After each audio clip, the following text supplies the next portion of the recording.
Hi everyone, this is Ayushi and I welcome to all of you on Mathematics Inquiry. आज की इस video में हम discuss करने वाले हैं बीएससी सेकेंड ईयर स्टूडेंट्स के लिए मैकेनिक्स का एक बहुत ही खास, बहुत ही इम्पॉर्टेंट टॉपिक है और साथ ही साथ बहुत ही इजी टॉपिक है, क्योंकि उससे रिलेटेड पहले तो मैं आपको क्वेश्चन दिखाऊंगी जो कि आपको ऑल्टरनेट ईयर या बैक टू बैक ईयर आपको देखने को मिला है। बस अनसॉल्व पेपर है बीएससी पार्ट सेकेंड का, जो बीएससी सेकेंड ईयर और जो कि रूहेलखंड यूनिवर्सिटी का है। तो यहाँ से मैं आपको जो आज टॉपिक पढ़ाऊंगी वो मैं आपको दिखा देती हूँ। उससे रिलेटेड क्वेश्चन कई बार पूछा गया एग्जाम में।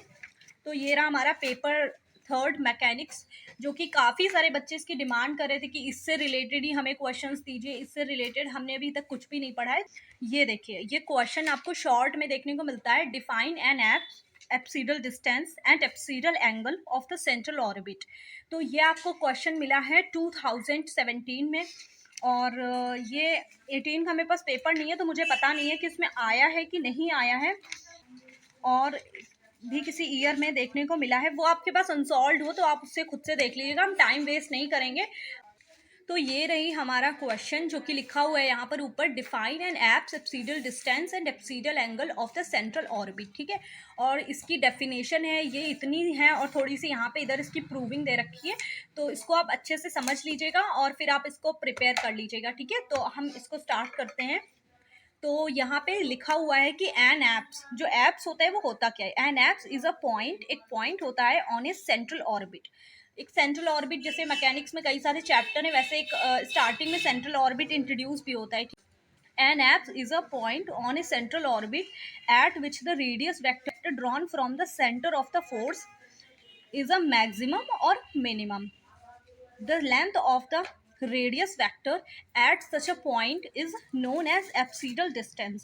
जो radius vector की length होती है at such a point या at this point is called the apsidal distance, and the angle between two apsidal distance, जो दो apsidal distance होती है उनके बीच में जो angle बनता है उस एंगल को हम बोलते हैं एप्सिडल एंगल। कि वी नो दैट जो tan फाई होता है वो r d theta upon D are. ठीक है, तो यहाँ पे लिखा हुआ है कि u is equals to 1/r होता है।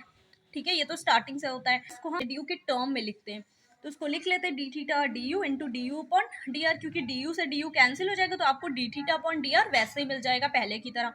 Then D U upon D R की वैल्यू आप यहाँ से इसको डिफ्रेंशिएट करके निकालेंगे तो माइनस का 1 अपॉन आर स्क्वायर हो जाएगा। इसको आर से आर कैंसिल, सिंप्लीफाई करेंगे तो ये मिल जाएगा। देन यहाँ से हम D U upon D theta निकालेंगे, इसको इधर भेज देंगे तो tan फाई अपॉन में जाएगा तो वो cot फाई हो जाएगा, और 1 अपॉन आर को हम फिर से u में कन्वर्ट कर लेंगे। 1/r को हमें यहाँ पे दे रखा है कि वो u है, तो यहाँ से इसकी वैल्यू लिख देंगे। फिर यहाँ पे लिखा हुआ है कि if D U upon D theta, ये जो हमारा D U upon D theta था ये 0 हो जाए फॉर मैक्सिमम और मिनिमम। देखिए डेफिनेशन में यहाँ पर बात हुई थी इज अ मैक्सिमम और मिनिमम। ठीक है, तो वही हम प्रूव कर रहे हैं यहाँ पे फॉर मैक्स और मिनिमम। तो यहाँ पे जो ये वैल्यू है पूरी की पूरी, ये जो वैल्यू निकाली हुई थी इसको हम 0 के इक्वल लिख देंगे। तो यहाँ से पूरी की पूरी वैल्यू 0 के इक्वल हो जाएगी, और cot फाई 0 में किसकी वैल्यू होती है, cot 90 की होती है, तो cot पाई/2 हो जाएगा। तो यहाँ से फाई की वैल्यू हो जाएगी पाई/2। तो ये होगा इसकी प्रूविंग और ये होगा इसकी डेफिनेशन। तो आप जो इतना सा भी लिख देंगे अच्छे से तो आपको अच्छे मार्क्स मिल जाएंगे, क्योंकि ये मैकेनिक्स में इजी टॉपिक है।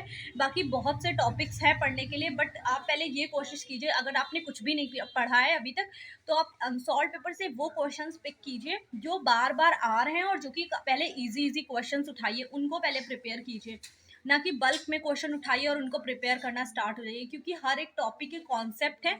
तो पहले ट्राई कीजिए कि कुछ ऐसे क्वेश्चन उठाइए जो प्रैक्टिकल वे में है, मतलब जिसमें ज़्यादा फॉर्मूले ना लग रहे हो, तो आप उन्हें सॉल्व कीजिए। बाकी मैं इंपॉर्टेंट क्वेश्चंस लेकर के आऊँगी आपके मैथमेटिक्स के, जो भी इंपॉर्टेंट क्वेश्चंस हो, और इसकी जो पिक्चर आपको आपके टेलीग्राम चैनल जो कि मैथमेटिक्स इंक्वायरी के नाम से आपको वहाँ पे मिल जाएगी। Till then take care.